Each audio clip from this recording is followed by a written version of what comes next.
Eu estou aqui para dividir com você uma palavra assim, para te encorajar. Minha vontade, se não tivesse a gravação, eu ia querer estar aí embaixo.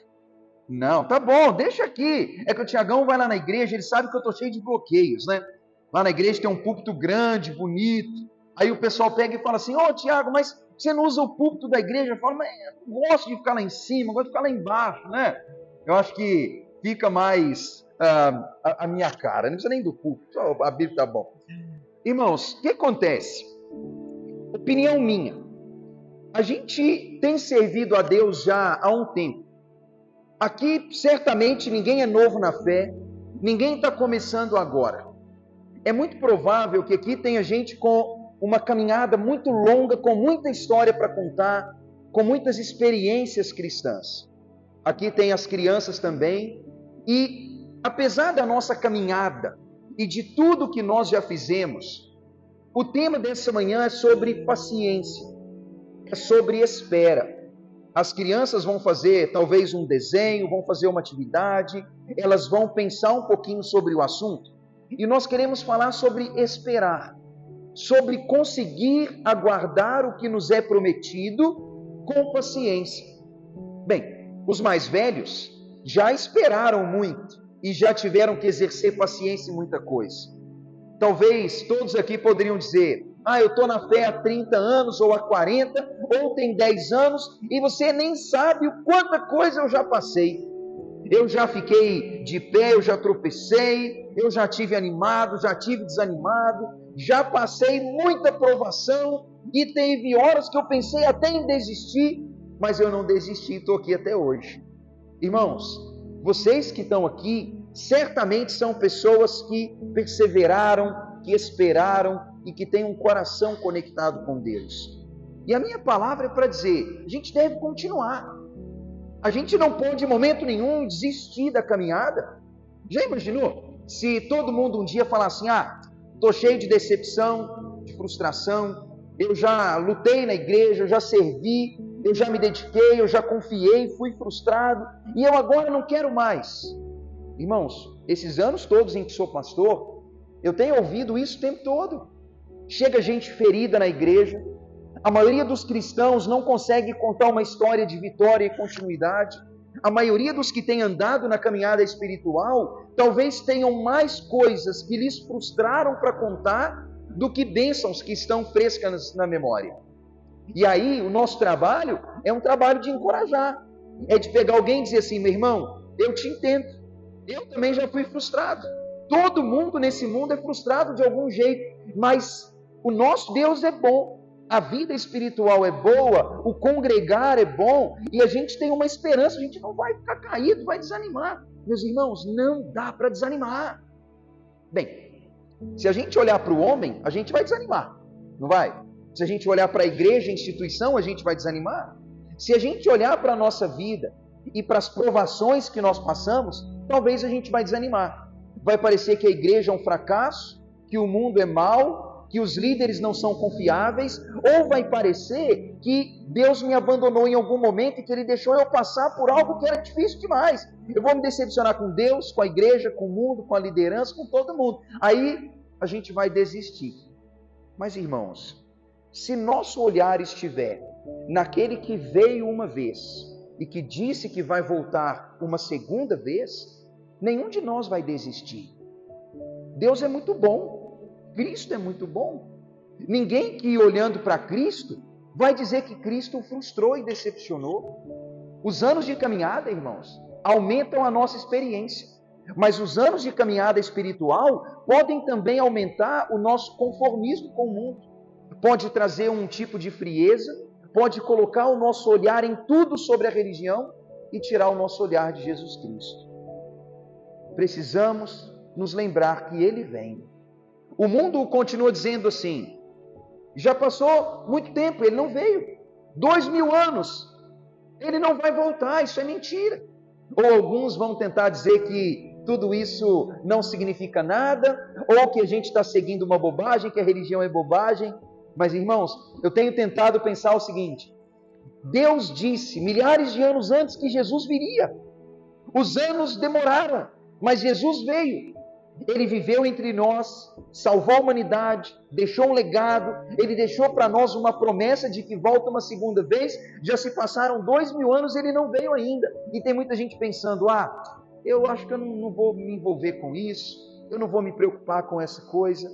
Mas aquele que olha para Cristo, que se lembra do que ele fez, que sabe que ele virá a segunda vez, e o admira, e confia, e o segue, e o ouve, recebe dele o consolo, recebe dele a esperança, e mesmo que tudo em volta nos desanime, o nosso coração vai estar sempre firmado, porque ele disse que vem, e ele certamente virá. Mas enquanto ele não vem, a gente está movido por esperança, a gente está movido pela certeza de que tudo isso tem sentido. Já imaginou, irmãos? Não sei você, eu sou do tipo que fica pensando em tudo, e pensar em tudo não é fácil. Não sei se você consegue encontrar propósito na vida por si só, mas eu todo dia levanto pensando assim: se Cristo não tivesse dito que voltaria, e se Ele não tivesse dado um propósito para a vida, por que a gente trabalha todo dia? Por que a gente faz as mesmas coisas todo dia? Por que a gente vive, sofre, aguenta, trabalha, acumula, gasta, trabalha, acumula, gasta, viaja, volta, esquece, viaja de novo e faz as mesmas coisas todo dia? Você fala, nossa, pastor é meio deprimido, né? Porque ele deve ficar achando a vida sem graça. Mas, irmãos, a vida é rotina. Sem algo para esperar, algo que dá significado para isso tudo, a vida é mero trabalho. É trabalho. A nossa vida não é muito diferente daquela vaquinha aqui não tem vaquinha nessa capital, mas na minha cidade podia ver uma vaquinha assim, você fala, é igual a vidinha da vaca, ela está comendo, vivendo, dormindo, procriando e fazendo a mesma coisa. A diferença nossa é que a gente tem muito mais pressão. Mas a vida seria só trabalho. Mas Deus nos dá uma esperança, algo que dá significado para isso tudo. Dá significado para o trabalho, para o sofrimento, para a família, para as experiências e pelo prazer que nós experimentamos. Tudo isso se tem em Cristo e na promessa de que Ele vem. Bem, então você já sabe que o tema é sobre esperar que Cristo vem. Mas, e se a espera não for fácil, irmãos? E se a espera não for assim tão mil maravilhas, do tipo, igual algumas igrejas gostam de pregar, sua vida vai ser assim próspera, você não vai ter doença, porque o crente fiel não fica doente, você não vai passar por luta, nem por enfermidade, não vai passar por nada, a vida vai ser assim, tipo aquela viagem chique, tudo dá certo até o final. Talvez não é assim, certamente não é assim. A nossa espera, irmãos, ela é marcada pela prova, nossa espera é marcada pelo desafio, nossa espera é marcada por processos que nos tornam melhores.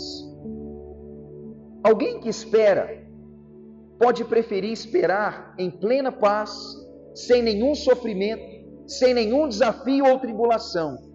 Mas Deus não nos dá uma espera que nos coloque de braço cruzado ou que nos coloque em um estágio de estagnação. Nós temos a promessa de que Ele vem. Ele vem e tudo isso faz sentido.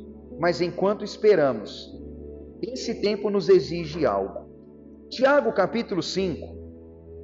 A palavra do Senhor nos diz no capítulo 5, versículo 1, uma palavra que nos mostra que a espera nem sempre é cômoda ou confortável. E a palavra do Senhor vai dizer assim: atendei agora vocês os ricos, chorem, lamentem, por causa das suas desventuras que sobrevirão. As riquezas que vocês acumularam, elas estão corrompidas, e as suas roupas comidas de traça.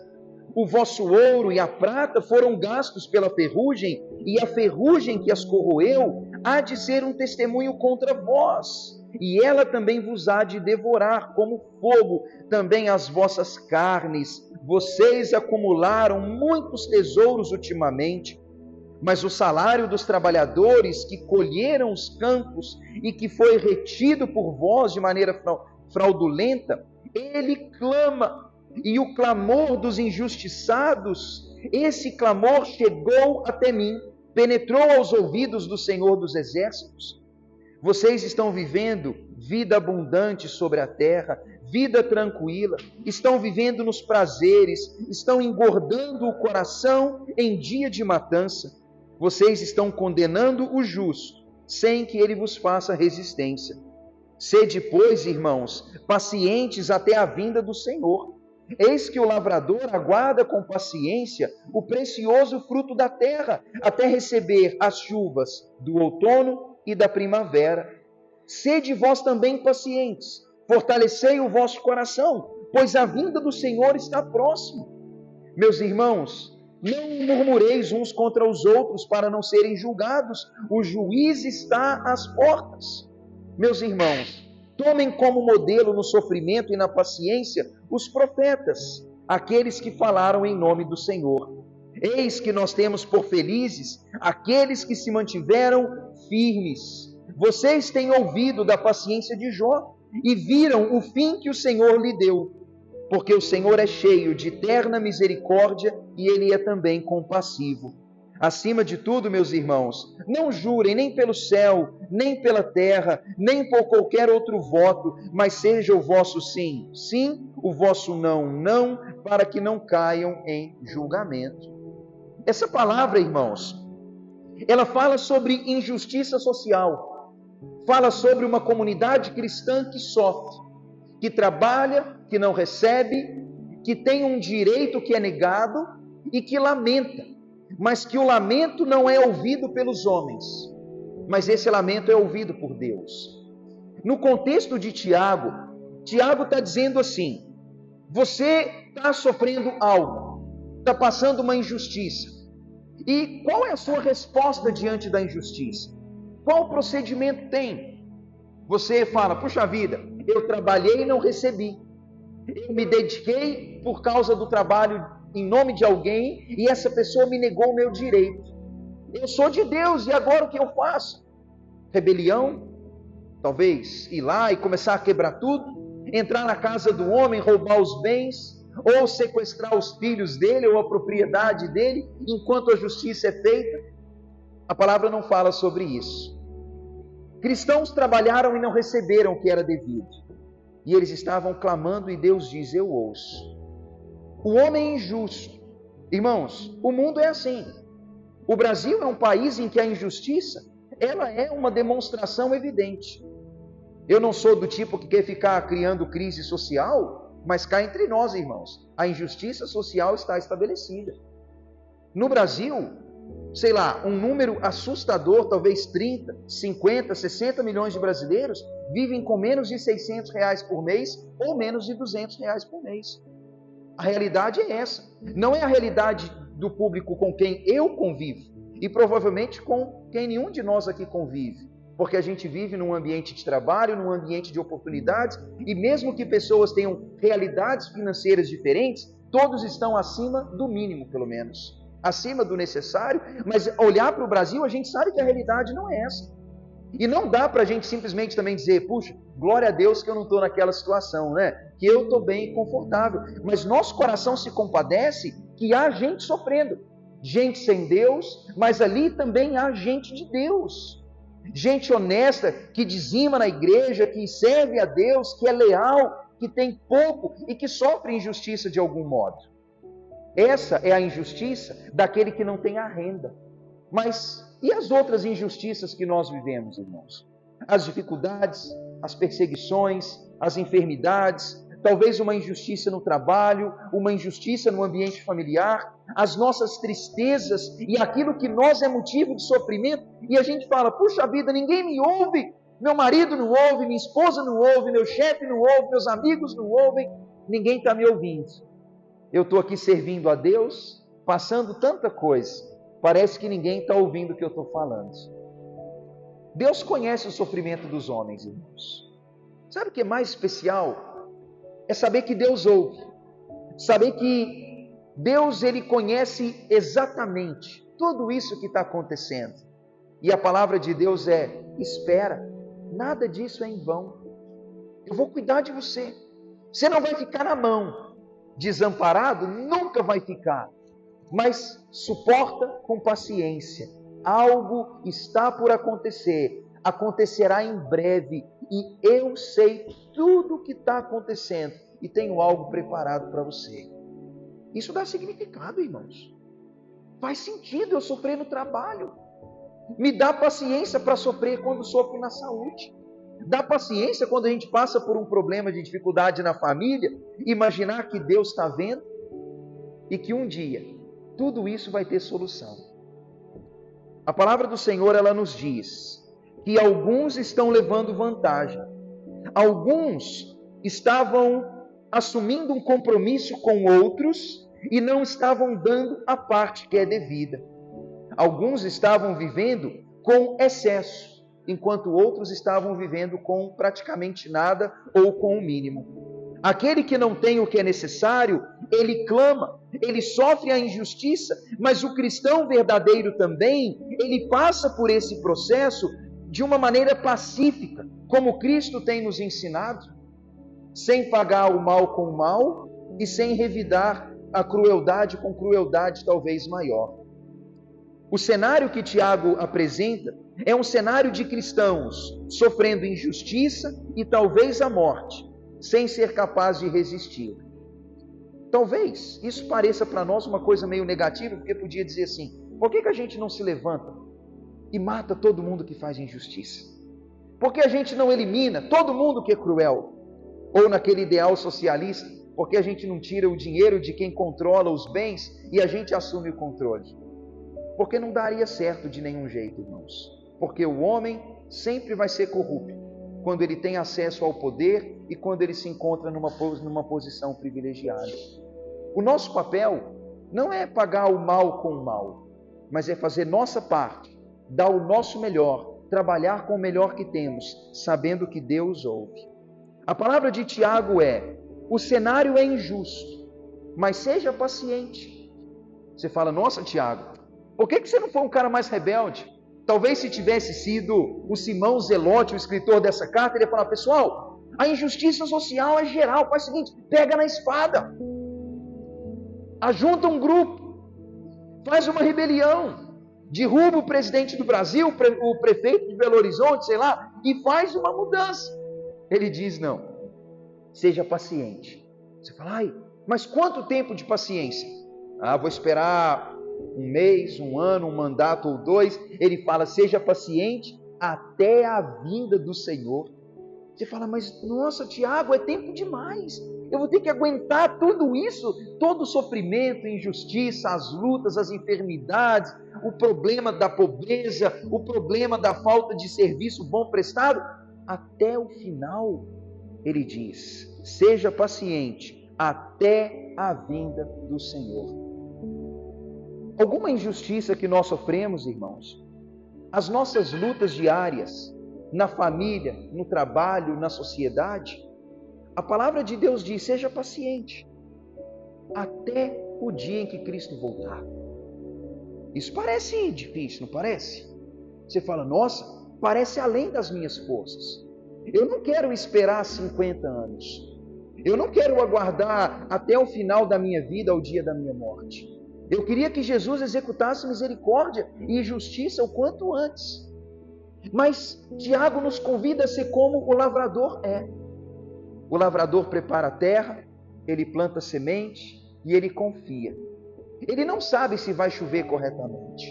Ele não sabe se uma praga vai vir. Ele não sabe se uma catástrofe natural vai acontecer. O que ele sabe que pode fazer é, ele pode preparar a terra, ele pode plantar a semente, ele pode fazer a capina no tempo certo, ele pode tratar a sua plantação, mas ele não tem o controle, a ele cabe apenas a paciência. Tiago não é o único a nos dizer para ser como agricultores. Paulo diz a mesma coisa. As histórias de Cristo nos ensinam a mesma coisa. Trabalha, faz a sua parte, planta o bem, seja fiel, seja justo, mas seja paciente. Irmãos, sejam pacientes. Sejam pacientes na tribulação. Sejam pacientes na provação. Sejam pacientes no sofrimento. Sejam pacientes no dia em que a tristeza vem. Sejam pacientes e calmos em um dia em que alguém te decepcionar. Sejam pacientes com a igreja, Sejam pacientes com a fé bíblica. Sejam pacientes com aquele que você tem ajudado. Sejam pacientes na tarefa da evangelização. Sejam pacientes em tudo que fazem. Deus está vendo. E a paciência, ela nos ensina confiança. A palavra do Senhor, ela diz: sede vós pacientes e fortifiquem o coração, porque a vinda do Senhor não está distante. Quando diz que é para ter paciência até a vinda do Senhor, a gente fala, poxa, mas quando ela vem? Irmãos, a vinda do Senhor está próxima demais. Ele vem em breve. Mas alguém fala, poxa, se tem 2000 anos e ele não veio, o que me garante que eu verei a vinda do Cristo? Irmãos, eu verei a Cristo se ele vier e me tirar daqui. Mas eu verei a Cristo se os meus dias nessa terra chegarem até a sepultura. Nossa vida passa como sopro. Os nossos dias simplesmente correm muito rapidamente. A nossa vida, meus irmãos, é uma vida de passagem, é uma vida breve, é uma vida de curta duração, e eu tenho certeza pela promessa bíblica que Cristo virá em breve, ou que o fim da minha jornada está próximo. A gente está olhando para outro dia e fala, poxa, outro dia eu vim aqui, outro dia eu fui em tal lugar, outro dia teve a Covid, outro dia teve tal coisa. Já se passaram 5 anos, já se passaram 10 anos. A gente olha para a nossa vida, quem tem filho, vê o tempo passar com os meninos crescendo, são os filhos, os netos, e a gente fala, nossa, a minha vida passa muito rápido. Eu vou encontrar o meu Senhor mais rápido do que eu imagino. Eu posso ser paciente, irmãos. Eu posso ter paciência.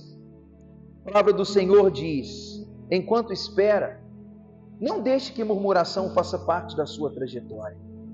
Engraçado, irmãos, que em um contexto de injustiça e sofrimento, Tiago sabe que é muito fácil que o nosso coração se torne um coração amargurado e crítico. Imagine, o empregado, ele vai se tornar um murmurador contra o seu empregador que não lhe paga. Se eu tenho um problema na família, enquanto eu passo por aquele problema, o meu coração se torna um coração cheio de amargura e eu me torno murmurador contra aquele que me trouxe sofrimento. Ou eu me torno crítico sobre o mundo, sobre a vida de um modo geral. Mas Tiago vai dizer, injustiça acontece, a vida não é fácil, há sofrimento, você tem que ser paciente até a vinda de Cristo, mas Cristo não quer ninguém esperando com murmuração. Ele não quer um povo reclamão esperando. Fala assim, tá bom, Senhor, eu vou esperar então, eu vou aguentar o sofrimento, mas nós vamos sentar e nós vamos murmurar, e nós vamos criticar, e nós vamos viver o tempo todo assim, brigando, intriga, como fala, queixando uns contra os outros. Tiago diz assim, meus irmãos, enquanto vocês esperam em um momento difícil, em um mundo injusto, espera com paciência, não dê lugar para a murmuração. O próprio Paulo disse na carta aos Filipenses, faça tudo sem murmuração. Seja a vossa vida sem murmuração, para que vocês sejam como luz no mundo, para que brilhem como a lua e as estrelas e o sol brilha, que assim também a nossa vida possa brilhar. O murmurador não brilha, irmãos. O amargurado não resplandece. Alguém que tem o coração cheio do que há de negativo, essa pessoa é apagada. Ela não pode brilhar. Ela não pode fazer diferença. A realidade é que se o nosso coração se tornar escuro e sobrecarregado dos nossos sofrimentos e decepções, com toda certeza, nós não apenas seremos julgados, como Tiago disse, mas a nossa presença nesse mundo não será uma presença impactante e transformadora. Que coisa pior do que você ir para uma fila e ter alguém reclamando do seu lado? Ou você fala assim, puxa vida, estou lá na fila do banco, aí tem alguém do seu lado toda hora reclamando, reclama do banco, reclama da cadeira, reclama do Brasil, e reclama da demora, e reclama de tudo, e a pessoa te induz naquilo. Aquele ambiente chato. Ou quando você tem uma pessoa próxima de você, que ela nunca tem uma palavra de bênção. O tempo todo é reclamação. A espera se torna uma espera dolorosa e ruim. Às vezes você fala assim, quer saber, eu vou mudar de lugar, vou sair daqui e vou sentar lá, porque eu não quero ficar perto dessa pessoa. Primeiro que não quero ser associada com ela, e não quero que esse falatório possa contaminar também meu coração. Irmãos, a espera, ela é inevitável. O cristão é chamado à paciência. O cristão é chamado a aguardar. Mas enquanto espera, não deixa teu coração ficar sobrecarregado. Não deixa amargura. Não deixa tristeza.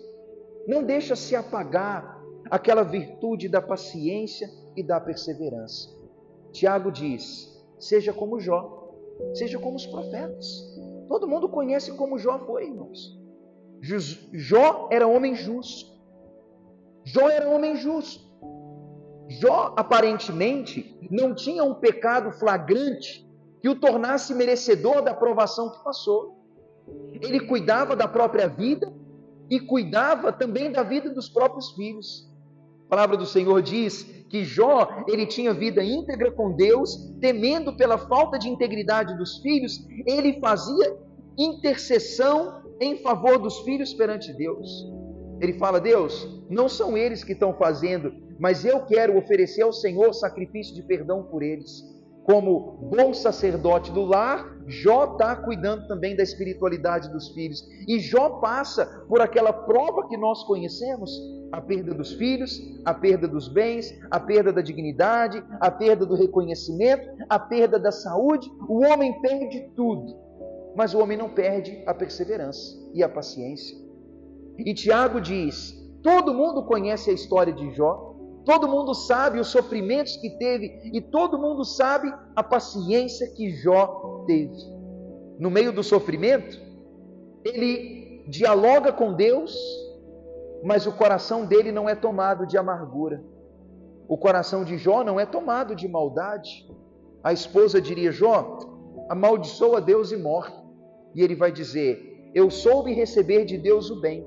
Será que não posso receber também de Deus o mal? Olha a prova de sabedoria, irmãos.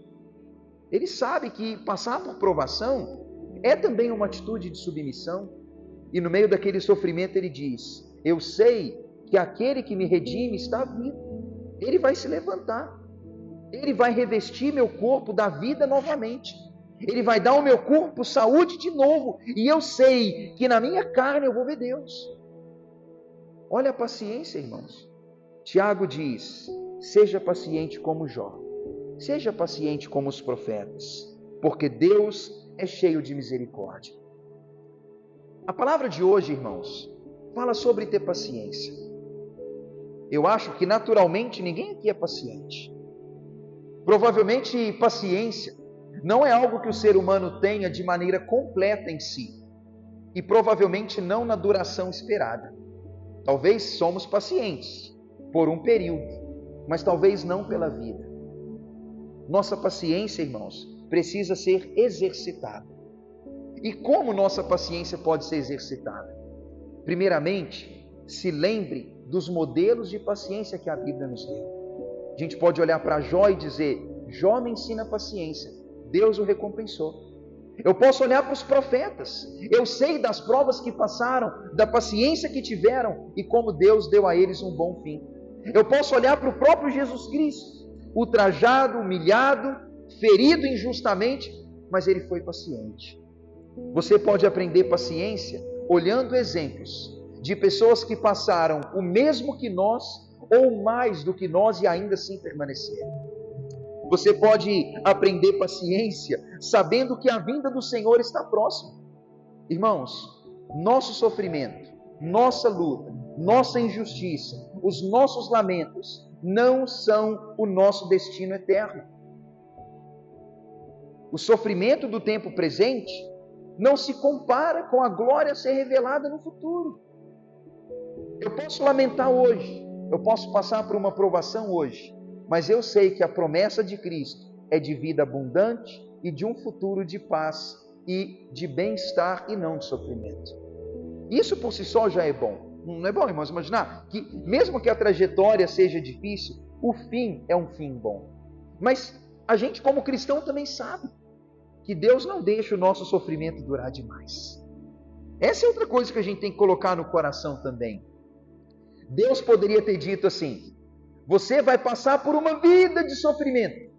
E se viver 99 anos ou 100 anos, você vai ter que perseverar no sofrimento 100 anos. Mas a eternidade vai ser boa para você. Você fala, poxa, Deus, isso é bom, mas podia me dar um alívio aqui também. Deus dá, irmãos. Deus não abandona o justo. O escritor de Hebreus, ele fala, você pode confiar em Deus. Ele disse, eu não te abandonarei, nunca jamais te deixarei. Deus cuida e Deus trabalha e Deus não deixa que a gente sofra nada além da nossa capacidade. E mesmo que Deus permita sofrimento, aquele sofrimento é limitado e não há crente que sofra pela vida toda. Não há cristão, irmãos, que sofra além da conta. Passamos pela prova, passamos pela provação, mas ela tem uma duração específica e ela nos torna em pessoas melhores. Assim como o fogo depura o ouro, assim a nossa prova e a nossa luta nos tornam pessoas melhores. E isso tem duração. O Senhor é misericordioso, irmãos. O Senhor é cheio de bondade e Ele é compassivo. Ele deu um bom fim a Jó e certamente Ele nos dará um bom fim. O que é que nós precisamos hoje, irmãos? De paciência. A nossa vida não é igual. As nossas lutas não são iguais. Mas certamente todos lutamos e todos sofremos. Talvez sofremos pelo que não temos, ou sofremos pelo que temos e nos preocupa. A geração de hoje sofre até pelo que nem sabe, sofre pelo futuro. E é possível que a maioria das pessoas desse mundo anda gemendo, angustiada e aflita, sofrendo por algo. Alguns sofrendo pelo que eu gostaria de ter, outros sofrendo querendo ser como eu vivo, todo mundo confuso, cada um sofrendo a seu modo. Mas a gente precisa ter paciência, irmãos. O ímpio, ele não tem esperança. O incrédulo, ele não tem essa palavra. O incrédulo que não tem Cristo, ele não tem nem o Cristo e nem a esperança de que aquilo é limitado. Ele vive angustiado, aflito, abandonado. Talvez a gente vai morar lá na nossa região, na nossa casa, lá no nosso prédio, ou quem mora numa vizinhança, e você fala, engraçado, está todo mundo sofrendo, todo mundo passando pelas mesmas provações, está todo mundo passando pela Covid, pelo desemprego, todo mundo passando pela injustiça social, a gente está lá no hospital, um passando por uma enfermidade, eu também passando pela minha, mas as pessoas não passam de modo igual. O crente, irmãos, aquele que confia na misericórdia e na bondade do Senhor, aquele que sabe que Cristo vem, ele pode passar de modo diferente. A nós, irmãos, cabe perseverança no sofrimento. A nós cabe perseverança no sofrimento. Nós sabemos que o nosso sofrimento, ele não está esquecido de Deus.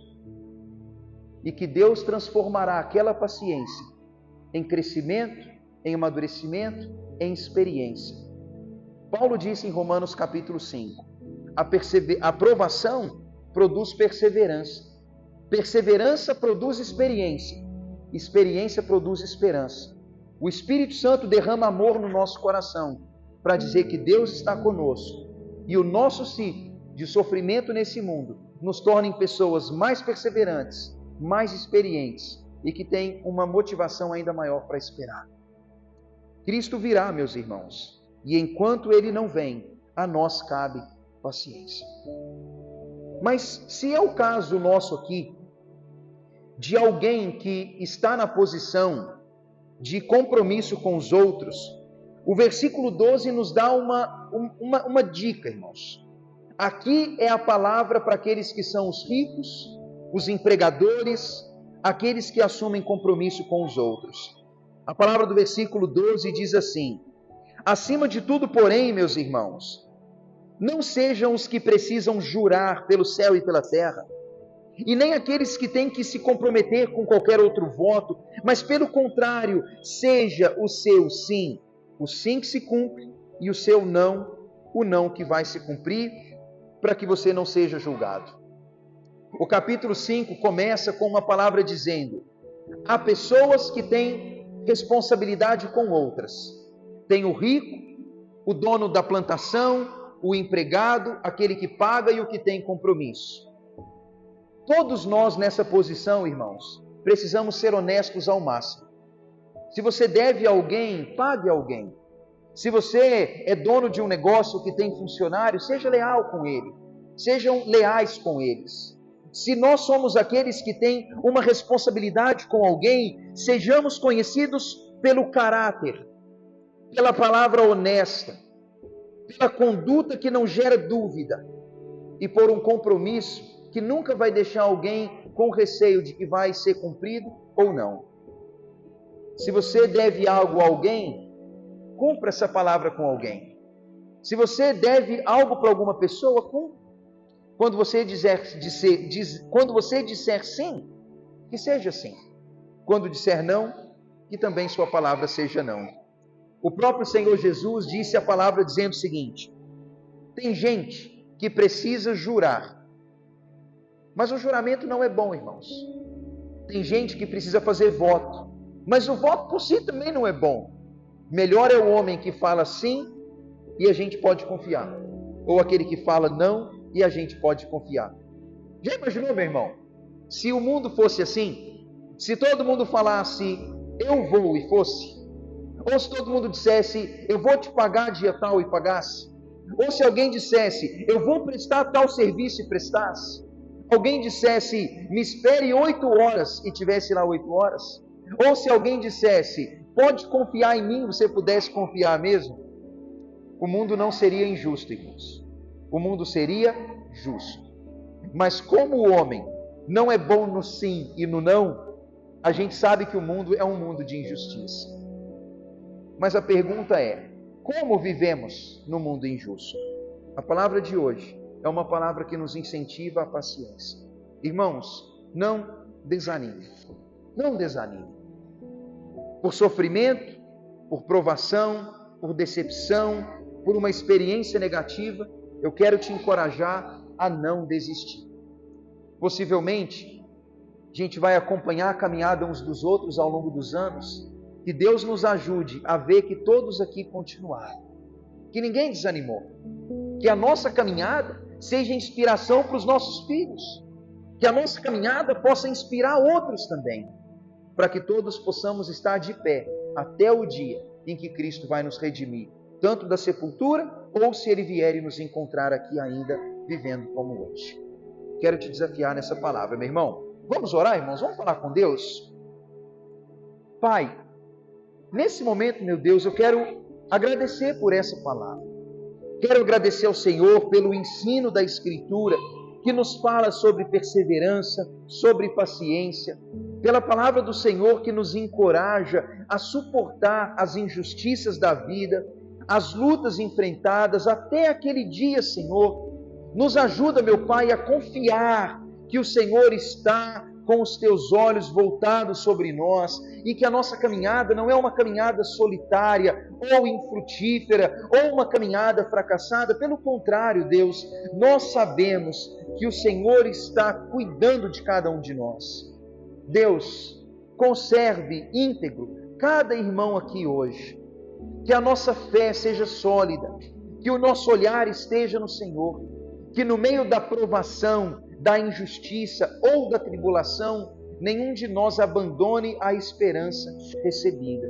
A tua palavra ela é clara quando diz que a criação unanimemente geme, sofre, suporta angústias até agora, mas nós sabemos que esse lamento, ele é um lamento movido por esperança, porque Cristo vem e nós podemos esperar.